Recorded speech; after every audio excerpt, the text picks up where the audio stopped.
Ang buhay ko, minsan masaya, minsan malungkot, parang alon sa dagat, tumaas at bumaba.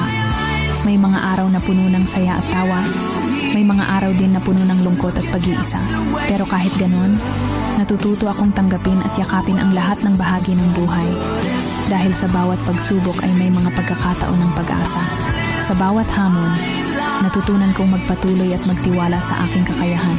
At sa kabila ng lahat, natutunan kong mas maging bukas sa mga magagandang bagay na darating.